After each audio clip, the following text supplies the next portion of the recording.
What's up, everybody? Welcome back to the Paranormal Rush Hour.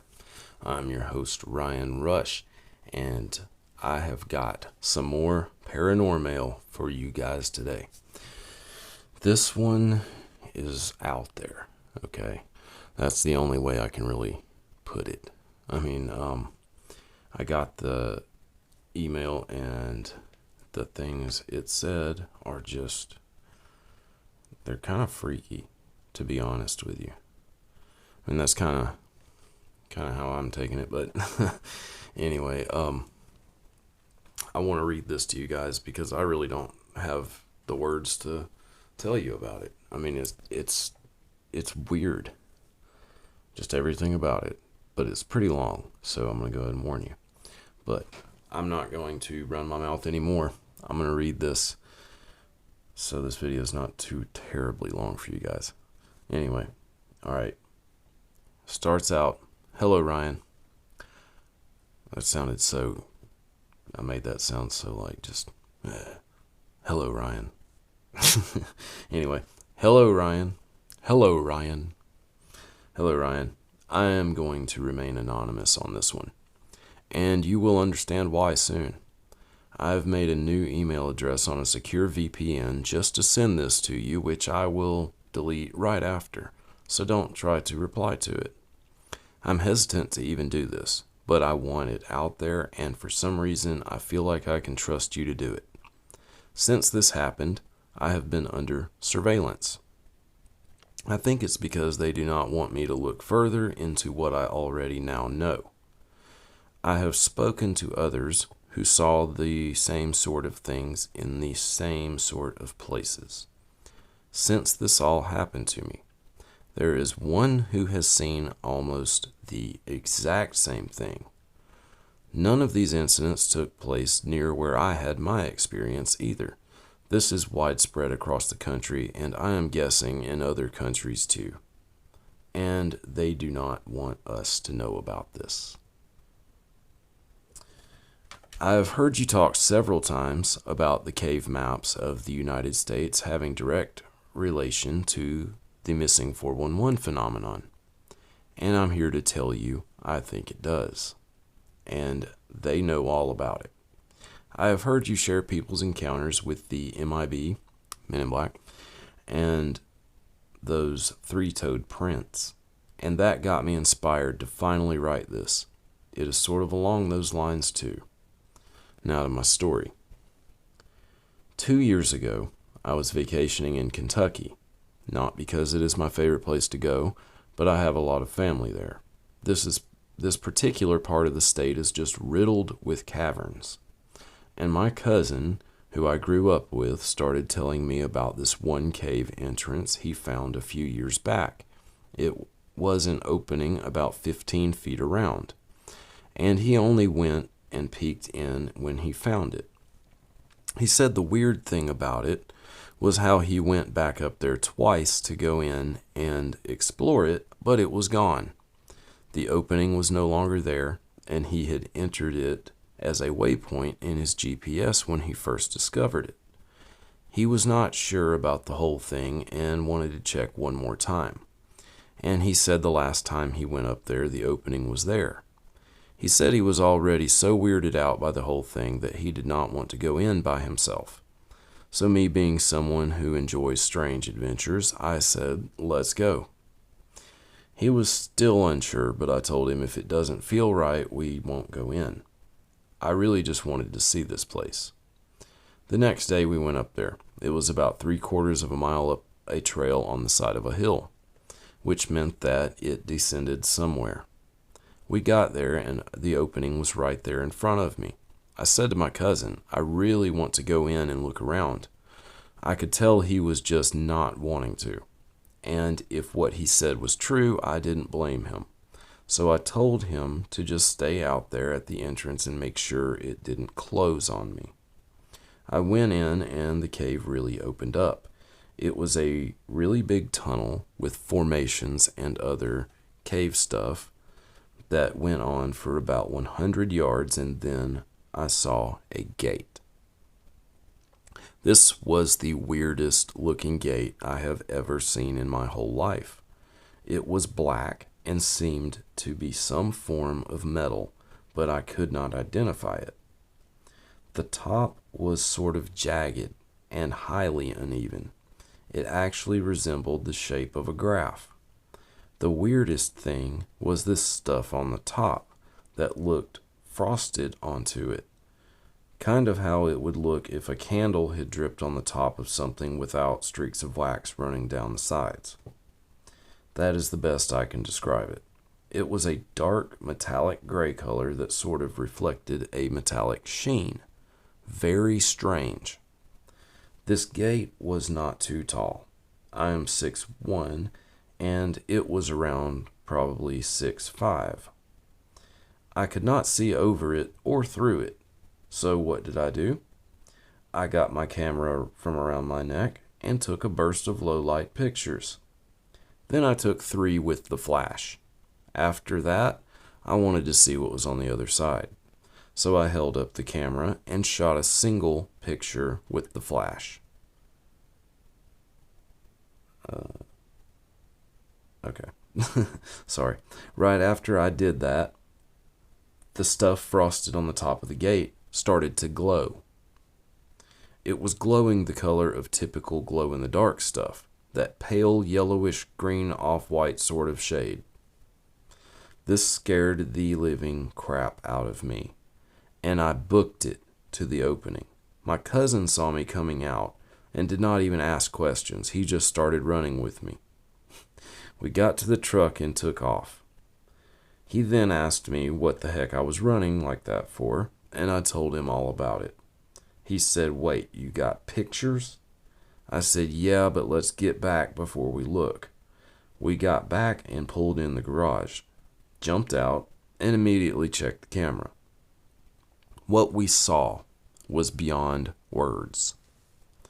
My cousin was flipping out about the gate, but there in the last few of the low-light images of the gate was something crawling up the wall behind where the gate stood.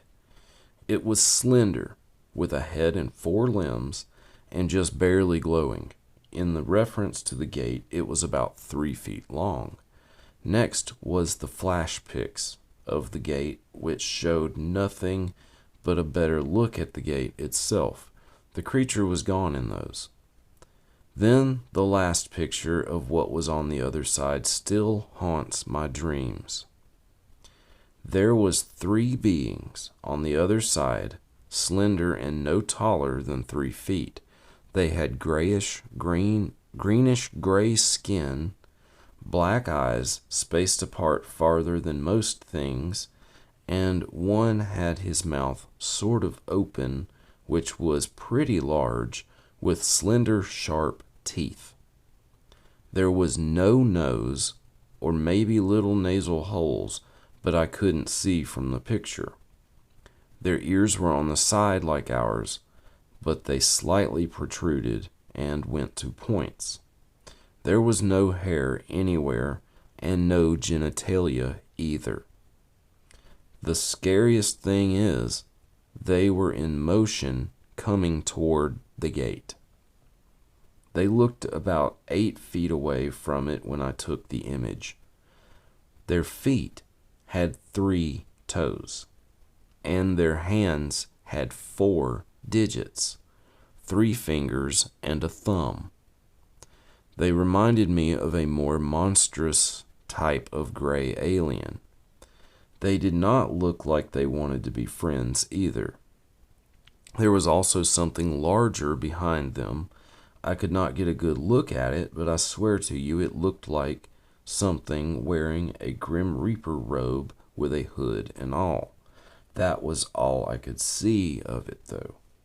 Seeing these little creatures shook our world to the core. We have never had encounters like this of any sort, either of us. But, like all the kids say nowadays, we got woke that day. They do say that. Now, here's the really crazy part. That night I call my buddy back home in North Carolina and tell him all about it. He is one of those people that believes in all of it, though he's never seen anything out of the ordinary either. And I'm telling him I'll show him the pics when I get back. After a long evening at my cousin's house, I went back to where I was staying with my other relatives. When I got there, I saw a black car that I had never noticed the days before. It was a small neighborhood, so I didn't think anything of it. I get in the house, and before I could even open my mouth about what happened, the doorbell rang. These days, people don't just drop by, especially at 7:30 in the evening. So I just knew something was up. Wouldn't you know it? Two guys in black suits were at the door wanting to talk to me. These characters were as plain as you can be. They were fit looking, and they did not want to come in, which was odd, but rather they wanted me to join them outside. So I stepped out on the front porch. They told me some BS about being from the Law Enforcement Division of the Federal Forestry Commission. Parentheses, question mark. I haven't heard of it either. Okay. And earlier in the day, my cousin's vehicle and tag had been spotted leaving a conservation area where some poachers had just been apprehended a day prior, and they were looking for the others involved that they didn't catch, or some crap like that. Now, this seemed very strange because of a number of things, but I just felt that I didn't need to question them about any of my uncertainties about their purpose or identity. So they asked me a few questions like, what were we doing there? Why did we go to that specific area? Did we see anything suspicious? Etc. Nothing too grueling. Then they said, well, you aren't really a person of interest, but we must do our jobs. Now, I thought how he said that was just weird. It was like his voice with that sentence went straight robotic. They asked me one more question, and that was, did I take any pictures? I honestly didn't think it was a dang bit of their business what I took pictures of, so I told them no, not in the woods. After that, they politely told me goodbye, walked to the car, which was the same one I saw earlier, mid-sized Lincoln SUV, and that was that. I went back in to find my aunt and uncle who lived there were already in bed. This was strange since it was still fairly early in the evening, but I didn't question it too much since they were in their early 70s. I tried to call my cousin to tell him about these guys, but he did not answer. So then I sat down on the couch and tried to relax with a little drink, because after the day I had, I needed 1 or 5. I passed out on the couch and woke up the next morning when I heard my aunt. She saw me and asked where I went last night. I told her I went to the porch with those special agents. She said, no, you left with them. You walked in here, didn't say a word, got your camera, and went back out the door, which you didn't even close. I went to close it, and one of those men grabbed the knob before I could and said you needed to go show them something and would be back in 1 hour. We go to bed around 8:30, so you must have just missed us when you came back. I asked her if she saw me leave, and she said yes. I looked out the window and watched you get in their car. I was really freaking out now. So I went to get my camera, and the pics were gone. Also, my SD card was different. I did have a SanDisk, but this one was no brand, and it was larger memory according to the only label on it, which just said the size of the memory. Every single one of my pictures were on it, except those of the gate and the gate creatures, as I refer to them. This means they transferred every other pic onto a separate card and kept mine. I guess that was nice of them, Question mark. Ha ha ha. I remembered nothing though, and I think they made it this way on purpose because my cousin doesn't remember anything at all. None of it. He remembers us going to the woods, but he said that we never went to where the cave was. He doesn't even remember being visited by anyone, but I know better. I told him about what we did, what I saw, and what I took pics of, which he also saw.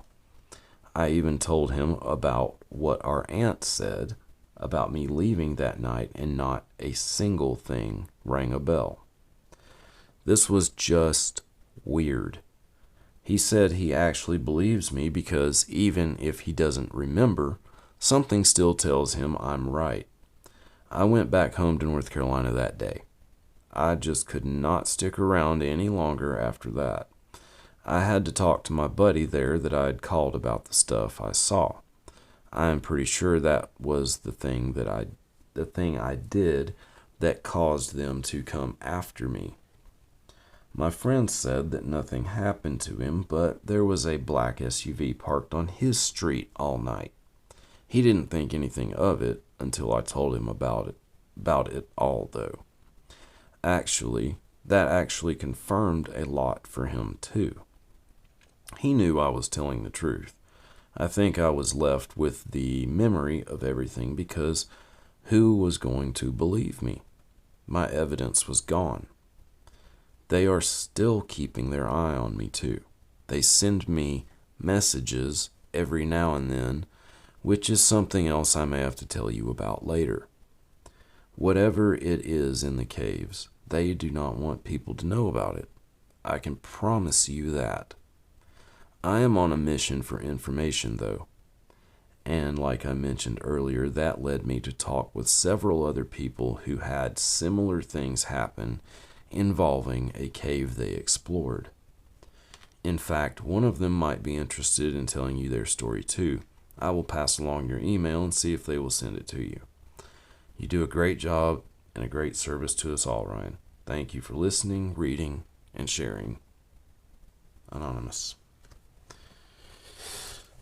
So, take that for what you will. I mean, it's a wild story, no matter what. But, I don't know. You know, the one thing I thought about, though, when I first read this, and I got it yesterday, and when I first read it, I thought about how he said that about his cousin saying the cave opening had disappeared, or it wasn't there the other times he checked. There's something weird that goes on with stuff like that. Okay, because I personally have, there's a place that I go kayak on this little class 2 creek, and it's like the put in is, there's stairs leading down to it and everything, and the put in, I've put my boat in at this spot 100 times. I mean, I know this area. It's like a little pool at the beginning of the run, and it's real calm and everything, and you can paddle around it until you're ready to go. But I know this little spot so well. And one day my friend and I were riding motorcycles, and we went down there, and we walked down to the creek where the put in is, and there's a tree there, and it's a fairly large tree, and there is a branch growing out from the tree and like touching the water, like growing into the water, the pool of water.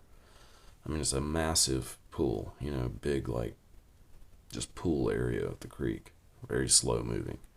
But there's this tree growing like right down into it, this branch coming off of it. This branch was never there before. Never. If it had been there, right where it was, I would have hit it every single time I put my boat in the water in that spot. Just straight up. There's no possible way, because it was right where I launched my boat. right there. There's a little spot you can see perfectly when you get there. It's like a little dip in the ground, and I always put my boat there and slide in. And that thing would be right directly in front of me. It was never there before. Never. So when I went kayaking this year, I go back down there and branch is gone. It's not there anymore. It's just like it used to be. It's crazy too because I have a witness that saw the branch there going into the water. There's no spot where it broke off, nothing. There's no broken area, nothing. It's so weird. See, stuff like this, that's what makes me believe stuff, is that I've seen this kind of stuff before. Stuff like this has happened. This happened to my dad too. He actually called into Coast to Coast one night when Art Bell was still hosting it, and talked to him about this time when he's a pilot and he was flying, and he had put a spot into his GPS because there was an old house there, like this old stone like hunting cabin or something, just out in the middle of the forest, like probably over the national forest or something. And anyway, like he put it in the GPS to mark that spot where it was when he was flying over it. He flew over it probably 20 times after that, and it was never there again. Never. Thing was not there, and he was at the exact coordinates. So stuff like this happens. I don't know if it's a glitch in the Matrix. I don't know what is going on, because I don't know if I'm not sure about any of it. I'm as sure as any of us are, but I'm just saying, stuff happens, man. And somehow or another, the Berenstain Bears became the Berenstain Bears. So Bernstein Bears became the Bernstein Bears. So stuff happens, man. Stuff happens. Anyway, that's all I'm gonna rant about. But I really appreciate everybody watching, and let me know what you think about this email. If you think it's BS, if you think it's real, whatever, let me know. We'll discuss it. And if you guys have ever heard of anything else like this happening, please tell me in the comments. If you've ever had an experience like this, I definitely want to know about it. I would love for you to write it and send it to paranormalrushhour@gmail.com. And you can also, I've also opened up another email address. I forgot, I should have mentioned this earlier, but it's called PRH ParanorMAIL. So it's just like an alternate email address that you guys can send the ParanorMAIL to if you want. It's up to you. Whatever. Either one is fine, and I'll get them both. So, that's that.